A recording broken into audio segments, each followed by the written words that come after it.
Welcome to another episode of the Fatboy FadeAway Sports Podcast. Uh, Sunday, May 9th, Mother's Day here. I'm going to be having my brother Casey coming on the podcast here in a little bit. Before we get the podcast starting, just wanted to just going to give you guys a little update on the podcast, where we're at with it, about a year into it now. Just appreciate anybody that's listened to it for 1 second, listened to a few episodes, anything that you've done for the podcast, we just appreciate it. Tweeting us, anything like that. It's been fun for us. It's been different. I know for me in particular, it was just something I kind of just always wanted to do, talk about sports, just being so involved in coaching, and just as a little kid, just being so involved in every aspect of it. Watching enough Sports Center to probably for my whole life by the time I was 10 years old there. So that's the reason we got this thing started. It's been fun having my friends on more. Obviously doing it with Tyler and Casey has been good as well. And having a few guests like my sister and Greg. So just kind of update you guys where we're at with it right now. Tyler's going to take a little time off. He's been doing it for about 12 months straight here. So it's a grind. And T, we'll be thinking of you while we're doing it. We'll keep rolling on with the podcast, my man. And, you're with us in spirit, of course. And so hang in there, buddy. We will see you soon here back on the Fatboy FadeAway Sports Podcast. So today we're going to be talking some Warriors, some MLB, getting some other things on. My brother will be joining me here in a few minutes. But before he comes on, I just wanted to just kind of give a little tribute there to the mothers out there, especially my mom in particular. Just love your mom so much. My mom's just such an inspiring woman, just so caring, always willing to go out of her way for others, always thinking of others. Just give you an example of, like, it could be just somebody she's met a few times, and it's their birthday and she'll buy them a card or something like that, and just thinking of them, things I never do. So Mom, I appreciate for those little things like that. My mom's she's a fighter. She's a competitor. She's part of the reason I'm into sports. She's athletic herself. She got into coaching in elementary schools, and that kind of inspired me to kind of get into it as well. So I'll be, if it wasn't for you, Mom, I probably wouldn't be where I am. So I just want to wish you a happy Mother's Day today, and we'll see you later today. Also want to be remiss if I didn't shout out my wife, Hannah, on Mother's Day. Hannah, we've obviously been through a lot together in our, 15 years together here. We got 3 beautiful children together who've done just a wonderful job raising them. And I just couldn't imagine being married to anybody else and having anybody else be the mother of my children. So I just I appreciate you for everything you've done, just all the little things that you do for our family and things like that. So a little story with Hannah is, we always have this joke between us that she was sick for a few days before COVID a little bit. And I think I was home by myself for 5 days with them. And I always joke with her, those 5 days I made these miraculous changes around the house. When in reality, I knew by day 4 just how important she is to this, to our circle, our family. The kids just, they gravitate towards their moms, as you guys probably know, when they're sick or hungry, or, they fall. They just naturally want to go to their mom more than their insensitive father over there. So it was in that moment, I have a joke with her for all time, but in those 5 days as well, that I joke about Hannah, that was when I realized just how important just moms are in general, and just always knew it, but I guess that was a real life experience I kind of needed in that regard. So I love you. Also, we'll see you. We'll have a good Mother's Day as well over our moms here today. So happy Mother's Day to all the moms out there. Appreciate everything you guys do. And so, yeah. All right, we'll be back on the other side with Casey. We'll get into some NBA and some MLB as well.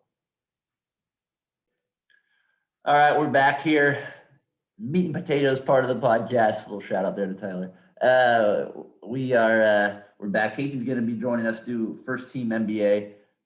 We might actually do one with Adam later today as well, possibly. This is a little late notice. He wanted to join on one as well.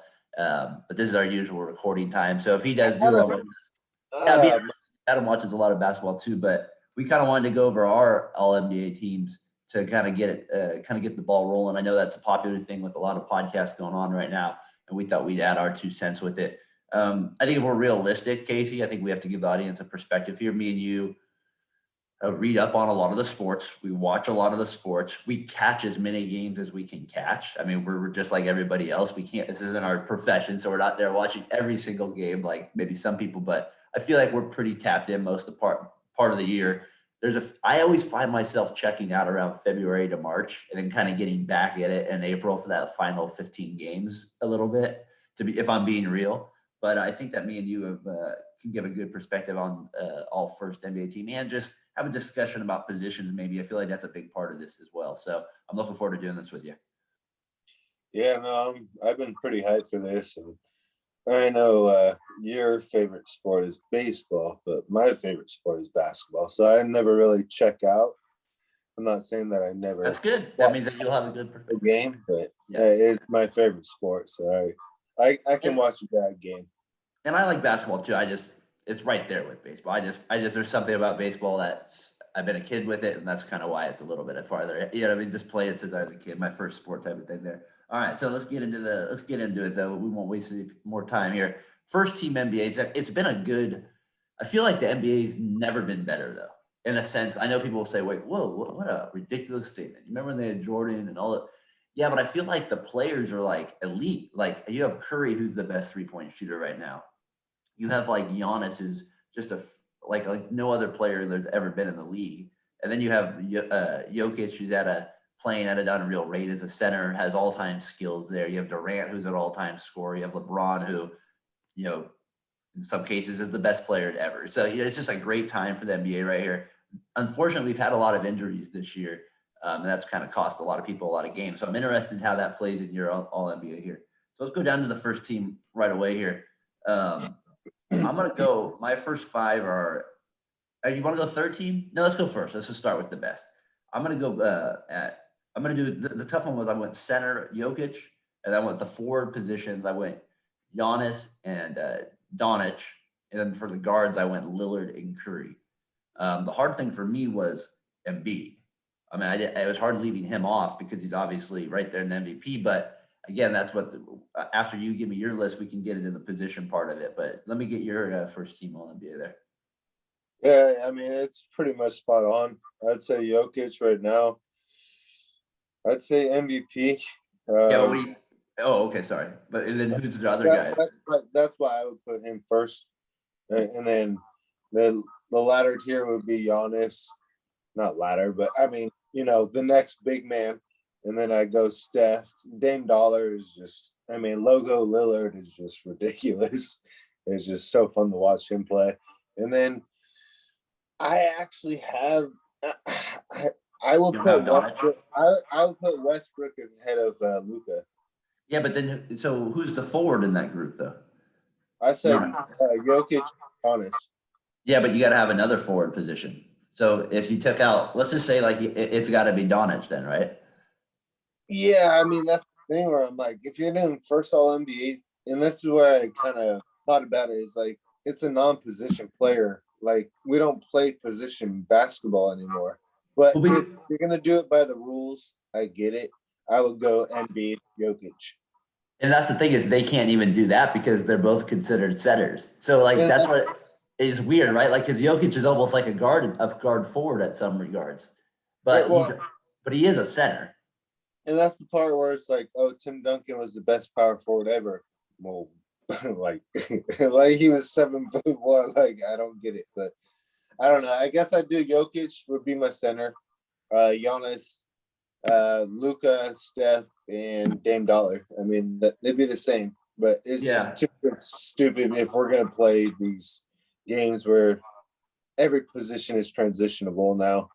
Yeah, because if it was actually, because I feel like they need to get to a point where it should just be the top 5 players. But I see why they don't do that because if you didn't do that, the argument would be like, well, then you would have guys that like are really good centers that are asked to do other things that aren't getting rewarded, like like your Rudy Gobert's or something like that, who are good players. They just are asked from their team not to do as much offensively, but they anchor a different side of the ball type of thing. You know what I mean? So I see why they do it, but in this year it makes more sense if you went to me, Jokic, Embiid, like you said, Giannis, Doncic, Curry, and move Lillard off. To me, those have been the 5 best players. Like that would be like where I would put the order there. You know what I mean? So and then Lillard's 6. He's right down the second NBA team, but they do the guards the way it is there. Jokic, can we get into him for just a second? Man, special player. I mean, special player. Like he's going to be a trendsetter going forward for big men, don't you think? I watched his game. He kind of reminds me of like a chubbier Dirk Nowitzki, but just a little bit more skilled on the passing side. Oh, he's an elite passer. Like that's like a lot more. But yeah, I mean, the way he plays, best center passers of all time. Slow and methodical, but it's a pleasure to watch. I love watching him play. It's incredible.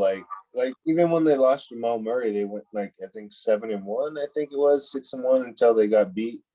But I brought up on the podcast, the one thing I like about Jokic, I'll say this first, is I love how he has guard skills, and like it's like a dream come true because the spacing's better now. And the thing I love about him is that how patient he is with his dribble, and not many centers can dribble into a post up.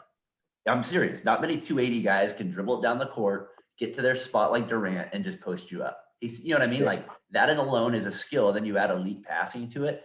That is really hard to guard because that means you have the biggest man on the court most of the time. That's also literally one of your most skilled players and one of the smartest players. That's a dangerous combination. And I want to give myself a little credit here that I'll let you go.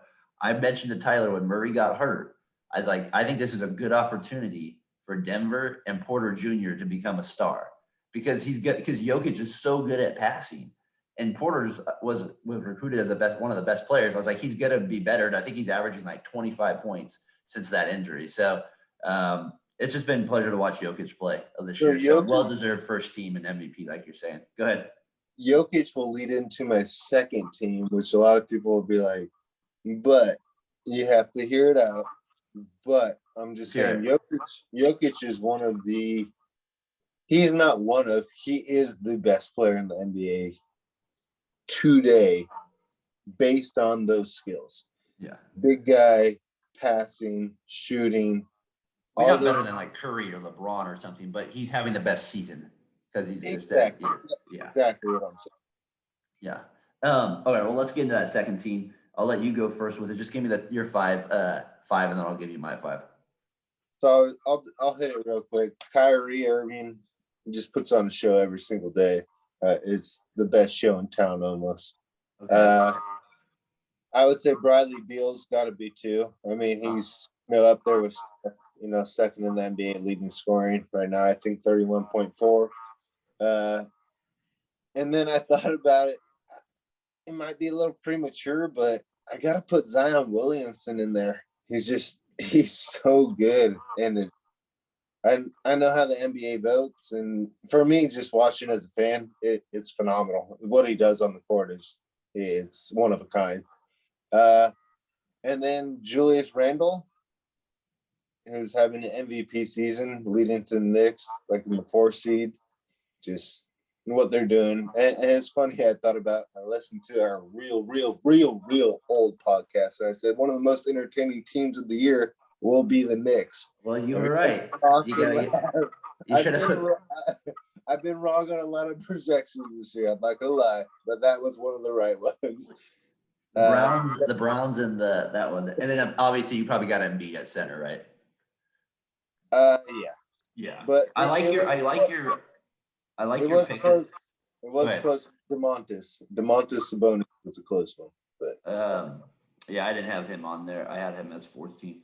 No, I'm just kidding. I didn't do a 4th team. I got Paul over Irving, I just don't feel like Irving played enough games. I feel like he missed 20 plus. I feel like or he not 20, but I think he missed like 17. So just not enough for me to get it. So I got Paul there. And then I got Beal like you. I don't know if Beal's a top 15 player, but this season he is a leading scorer. So it just kind of is what it is. Not the leading scorer. Not the leading. I got LeBron at 3 in there. I got Randall and Embiid as well. So besides Irving and Williamson, we're the same there. I don't have Williamson or Irving on the list. So that's an interesting little thing. Glad we're a little different in that area there. I think Williamson is not one of the top 10 players yet. And I feel like, and people could say, well, LeBron's missed a lot of games too, but it's LeBron James. I mean, you could just look at the Lakers. They fall off the map. They fall off the earth when he's not there. And Cleveland, the same thing. It's like, it's obvious. And you said he's one of the best players ever. He's a top 10 player. You know what I mean? Like, he just is. So he's played 45 games. Just don't give him the MVP. Just give him that, and he's good to go there. I just feel like Paul's had too good of a season not to keep him off second team All NBA. Man, you might have changed my mind on that because Paul George has played his ass off. Not Paul George, Chris Paul. I would never give Paul George top 5. Chris Paul. Oh, yeah. I blanked on that. You're right. You're right. I'll move Kyrie off that. Chris Paul is definitely number 2. Yeah, I don't know how I got that off, but yeah. Chris Paul. He plays in Phoenix now. You're right. I know that. All right, well, let's get to the third team. I got his teammate on there. For third team, I got Booker, Leonard, and Durant at the forward positions. And then I have and Durant's probably the one that looking at it again, I probably should take off. He's missed too many games. He probably shouldn't be on there. So that's where maybe Williamson gets on there, where you're saying I should probably, if I had to redo mine, you had Paul, I'll add Williamson. I'll take Durant off there. So I'll go a little change here, last minute change. I'm going to go Bear. You talked me into Williamson. So I'll go Williamson, Leonard, Booker. And then I was iffy about this, but I just feel like the stats, you can't leave them off of it. Westbrook on third team All NBA. So those are my positions there at third team. What do you got? Yeah, I mean, Westbrook's got to be on there. He's got to be. I mean, he just tied Oscar Robertson's record, right, with triple doubles in a season or all time. 183. I mean, that's stupid. I mean, you got to be hungry to get those. That's even hard to do in a video game. I've tried. I've been playing 2K17. I tried guarding. He's the fastest, best player in the game besides Daren and Dwayne Wade. Man, you watch some of his old tapes. Westbrook is just he's a freak athletically. He's not the most gifted player in terms of like he'd be struggle to play with. I could see that, but man, he's all heart though. Give him that. And he's 32. He's got better with age. I mean, he still can't shoot though. No. So I don't know if he's gotten better with age. He just keeps trying harder with age. Well, look at the stats. You might change your mind, but yeah. So I'll go Westbrook. I'm actually gonna go Jason Tatum with my other guard. If you look at the stats with Westbrook, he'd be like one of the best point guards of all time. But you can't just look at stats with him. Scotty Brooks the other day said he was the second best point guard over Magic Johnson. I'm like, what? That's just because it's his guy. But if you watch the games, I have nothing to say bad about Russell Westbrook. No, you can't. Other than like you take dumb shots at times. Well, I'll live with it. I'm sorry, but anyways, as we digress, we'll say Westbrook, Tatum as my small forward, and then Paul George. And then as my man, I already said Paul over Leonard, huh? Yeah, I'd been a Kawhi. All right. DeMontis Sabonis, and then the one that I had a really, really hard time with. It's tough because I thought about it and I was like, I don't know really where I should go with this, but as a center, I know it sounds ridiculous, but I'm gonna go with Anthony Davis.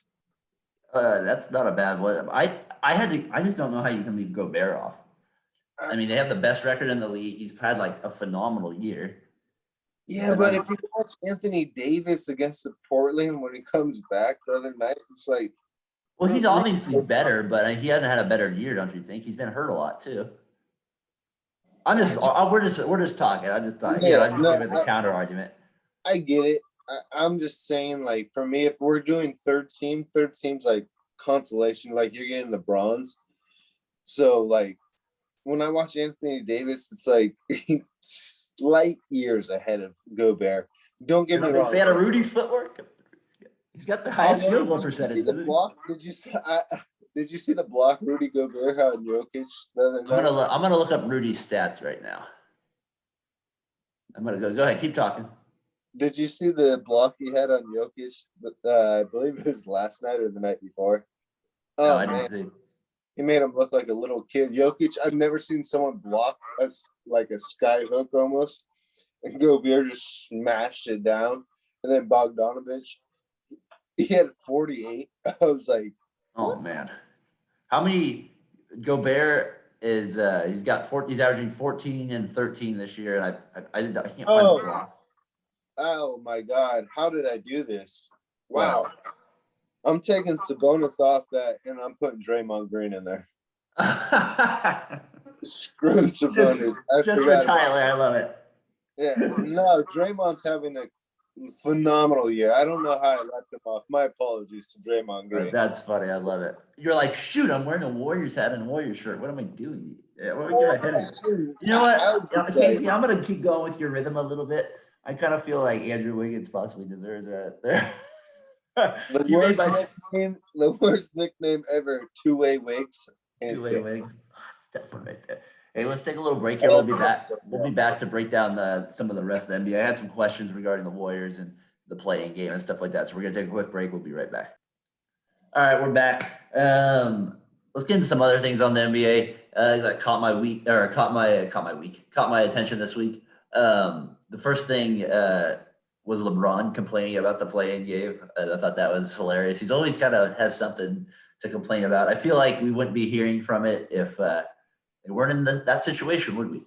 So we'll get more into if we like the Playin or Playing Game, but what do you think of LeBron's comments and just, he made the comment just for the record, like somebody I think asked him about falling into the 7th seed. And he's like, whoever came up with that idea should be fired or something like that. So I personally like the Playing Game, but what was your thoughts there on LeBron there? Just another complaint from the king. I thought it was pretty comical. I mean, if he wasn't in the Playing Game, he wouldn't even care about it. But I mean, last year I didn't hear anything about it, but this year it's like, here we go again. I was like, all right. So now that you're in the Playing Game, now you have a problem.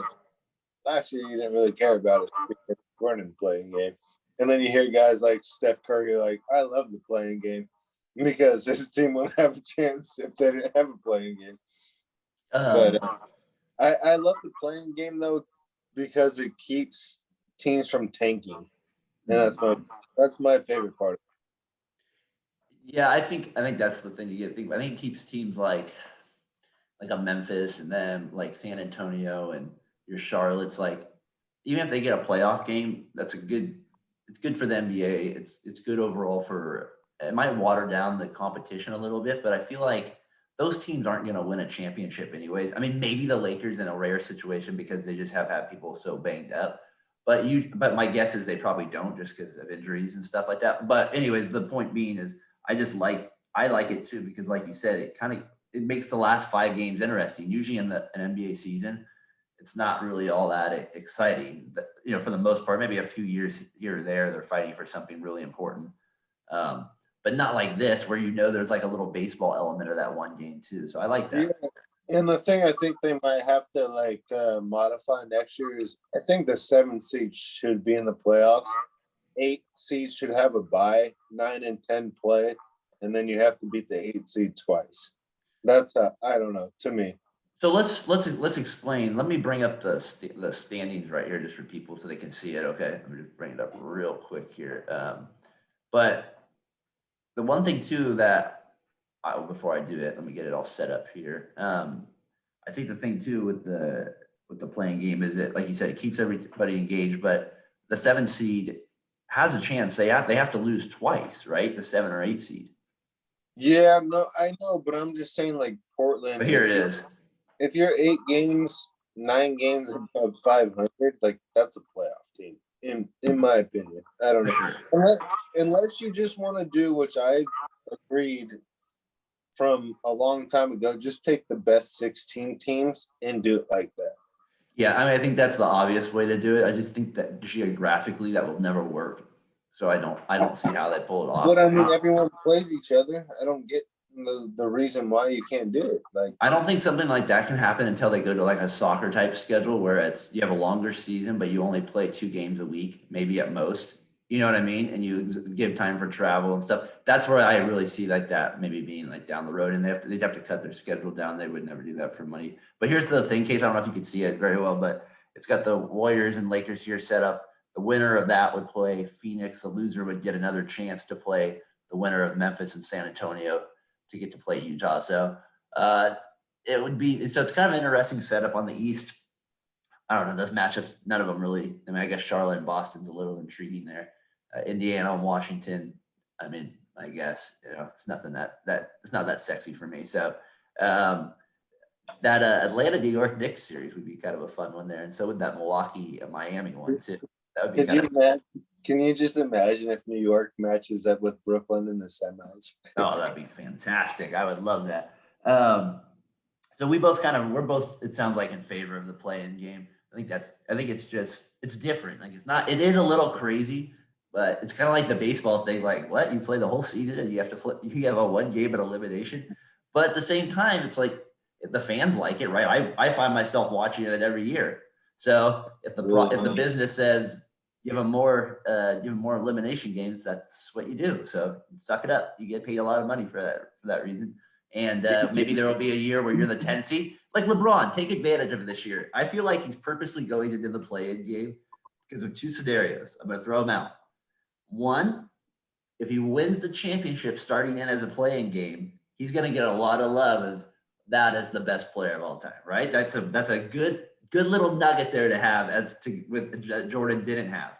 The other reason being he can really promote Space Jam 2. I feel like that's a very, winning the championship after that play-in game. I feel like that's why he's a little bitter too. He's like, I wanted to win a championship, but Space Jam 2 is coming out. He needs the ratings a little bit. So that's but why you realize though, I'm gonna ask this to you and our viewers. Who's the highest seed to win the championship? I think it's the Rockets. At what seed? I think they were a 6. Correct. Very good. Good knowledge, Mike. The Lakers falling to that 7th seed. LeBron will get love, and he's already the greatest player in my eyes ever to play the game. But if he does do that and win a championship, it's over. I mean, and the discussion, it's done. Who did the Rockets beat in the Western Conference semifinals to go to the finals that year? That's my trivia question. My guess would be Phoenix, but I don't know. Yes, you're correct. It was the Mario Ellie shot that was in the corner. I believe. So I like to play in LeBron just cracking us up this week with good stuff. Let's get 2 more things in here. Let's get to the Warriors. 6 games left. Playing better, playing decent. I like the way obviously Curry's playing. I like the way they're kind of gelling a little bit. I like the signing of JT. He's been a good contributor to the team. I like his effort. He's like a guard version of Draymond, like a wing. So I kind of like that part of it. I kind of feel like they can move on from Oubre now because of him, if they want to anyways. I'm not saying they have to, but it's a good little backup plan there. Signing Jordan Bell back was hilarious. We'll see if he can do between the leg passes to Curry still. So that was an interesting signing. But I feel like we got to talk about Curry's streak. I mean, the man is just sick. I mean, he has 5 games, 5 out of last 15 games. 5 of those he's made 10 or more threes. You know what I mean? That gives him like 24 for his career, something like that. 22. Clay has 5 for his whole entire career, 10 or more threes. And that's the second most of all time. Like I proposed it on the podcast a few weeks ago to Tyler. He's the Babe Ruth of 3-point shooting. Like he's literally just gonna blow away the original marks of it. It's just It's not even going to be close. Ridiculous what he does. I was watching last night's game, and I know it's against the Thunder. And Can you I tell know people what he did? huh? Tell people what he did last night with the stats. 49 points in 29 minutes. Sick. And it's stupid. He's not like. I have to just close my eyes because when I watch it, I literally am watching a game, and I've seen this guy play for like 12 years. I'm laughing at the TV as he takes these shots. He gets fouled on a shot, and he like just throws it up. Swish, but they don't call it. He gets fouled, throws it up, banks it in, and they don't call it. I'm just like, I'm like what he's doing right now has never been seen. I don't care, like LeBron, Michael, it's Larry Bird. Like this is a one-off. You'll never see this for the rest of our lives. We are watching Barry Bonds without steroids right now. It's incredible to watch. Like every time it is must see TV. He saved the NBA season. Him, Bradley Beal, and Russell Westbrook. If it were not for those three, I don't know what you would be doing right now in the NBA season, because what he's doing is just he's had 19 of his last 21 games over 30 points. He's like going Kobe-esque in that sense, like where he's just like. And the thing I like about Curry too in the street, is that, and he's 33 years old. I like how I like how he's playing different than he has in the past, and I think it's because he feels like he has more freedom this year in the sense of like we've been on those teams where he can be more aggressive. He can kind of go for it because they're not really pressured to win even a round in the playoffs, like outside the playing game maybe, and to see him like not play, to hold back so much on some of the shots he takes anymore, and like the emotion he's showing early in the game, and like just sometimes I always felt like he was a little passive, like when it's like, dude, you're the best shooter in the world, just shoot, shoot, shoot, shoot. And like I feel like he's finally getting that, and his stamina is matching that. And he's perfected the game right now. Like in his mind, he's perfected it right now. You know what I mean? So he's on all-time vision. I feel like he's got one more year of locked in like this. He's still gonna be a great player, but I mean like where he'll be maybe two. So hopefully those runs back when they get Clay. But that's what I've been so impressed with, is just his laser focus that he doesn't always have throughout the years.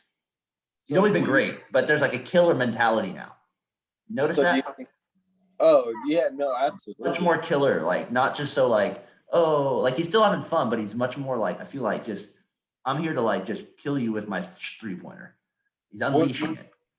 I watched the interview after the game last night, and Draymond Green, and he's very candid with his talk. Obviously, he's never one to shy off. And Bob Fitzgerald asked him, like, basically, what's it like to play with Steph? Like, when he's this hot, like, and he's like, I'd be foolish not to get him the ball. I'll set a screen, do this and that. And he's like, it's the best shooter and best I ever played the game. Like, he's seeing Draymond fumble the ball in between his legs, just toss it back to Curry, and he's just like goes like that, and it's just like cash, and it's just like you can see him like smiling, like this guy is ridiculous right now. Like whatever I do, just get him the damn ball. And I love that he had 11 threes, and Jordan Poole shoots one that's kind of like an okay shot, and Draymond's looking at him like, dude, like, why the hell? Like, we're only playing 3 quarters. Just give him every single shot. Like, and I was just like, I know. That's what I like about Draymond. He gets it like that. Draymond Green is one of my favorite players to watch. I know it's a little off topic, but the way him and Curry, their nonverbal communication is the best in the league. Easily. They've been playing 9 years together. And whatever their chemistry is, like, you can tell Draymond would, like, die on the court with Curry. Like, they have that much respect for each other. Yeah, they are. And you add Clay in that mix, their chemistry between the three of them is oh, man. It'll be interesting to see how long it takes to get that chemistry fully back. It's going to take a little time. But so that'll be interesting to see how long it will take for him. Probably might even take him a whole season to get it back. Who knows? Because Clay's going to have to be getting his body back more importantly throughout that. I miss Klay Thompson so much, man. I was watching the OKC Game 6. Disappointing. He's rough. It's rough. because this would be a year they would definitely be right in the mix for that 1 or 2 seed. Because I mean, like they're right there with Utah and Phoenix roster wise if those 3 guys are all fully healthy. And Wiseman's injury hurt him a little bit too, just for that extra big and stuff like that. Give him another player. I think it helped him. Well, it might help him. I just like the idea of like having that option in the playoffs, like it's a big man to go. Yeah, no, I just meant it. I think it helped him. Yeah, sometimes it helps you with the injuries short term with like figuring out your positions. But then when you get to the playoffs, it's like you need these guys for they need to fill it, and that's where it's a little. But I hear you. Like sometimes you can get in a rhythm a little bit more because of somebody else's being out or something like that. Well, you're only playing 8 players now, so exactly. Well, hopefully 9 with Jordan though. Bring back Pascal. All right. Well, that's our NBA segment for the week. I thought it was a good little topic. Next week, last week of the season, we'll dial that up, get the playoffs, hopefully figured out who's there who's going to be maybe in that play-in game, and we can discuss that. I know me and you would like to it'd be fun to do like a reaction podcast to one of the play-in games too. So hopefully we can set something like that up as well. All right. We'll be back with our final segment on this date. All right, we're back with our final segment here. We're going to try and do something new here. We're going to call it On This Date. So on this date here, May 9th, back in 2010, our boy Dallas Braden, A's announcer now, to the 19th perfect game in baseball. Where were you for that one? Were you at the house? Because I was driving in the car with Hannah over to Mom's house for Mother's Day. So I'm assuming you were at the house watching it. That's a lie. We were actually at Aunt Sheila's. You were over at Aunt Sheila's? Well, I was on maybe that's where we were driving to then. Yes, it was. All right. So it was everybody, were you watching it with Dad or something, or what were you guys doing? Watching it with the whole crew. The whole crew was watching it? That's cool. Oh, yeah. Yeah, I had Ken And those were all Giants fans too, but they wanted to watch. Oh, for sure. Perfect game night. Isn't that crazy to think about like how many years baseball's been around? And I mean, 120 years. And there's been 20, I think 21 now, perfect games or something like that. Dallas to the 19th. Like, that's crazy to think about how many pitches have been thrown, how many games have been started, and there's only been less than 20. It's just kind of one of those stats, like you see how rare it is. Baseball is one of the most romantic sports there is. Uh-oh, we're getting crazy here. Maybe this is a good time to end it. No, just kidding. So, no, but I just thought that was a good on this date one with Dallas Braden. I just kind of remember driving in the car there with Hannah. I was like, oh my gosh, unreal. A couple other ones here I thought that I found interesting. The Chicago White Sox beat the Milwaukee Brewers 7-6 in a 25-inning game. I was like, wow, that's a pretty good one. Also, I thought a good baseball one was the Indians. Oh, I'm sorry. Did Bud Selig call it tie? Yeah, he probably did. He's like, all right, we're going to roll this with tie. I'm going to go with, what was the other one here? Oh, yeah, Indians tie the record of scoring 8 runs before they make it out in 1995. That's not a good pitching performance by the Twins there. They lost. They gave up 8 runs before making it out. I was like, that is not good. Let's go old school here. Is that the manager from Little Big League? Yes. I was going to give you a little 1971 Elizabeth Boner runs the female world record 3 hours, 1 minute, 42 seconds. I'm sorry if I pronounced her name wrong. Seemed like she might have been running a little stiff. Oh, we gotta go. Probably after she was a little bit. All right. So on that note, on this date, I'll see you later today for Mother's Day. Good doing the pod here with you, my friend. We'll be back. We'll be back next week with the Warriors, and I'll probably get we'll probably know where they're at. Happy Mother's Day to all those mothers out there. Can't do the job that you guys do. One of the most fantastic days of the year. I would say the best day, because if it weren't for them, we would not be here. That is very true. So happy Mother's Day, everyone out there. Mom, see you later today. Love you guys. Bye.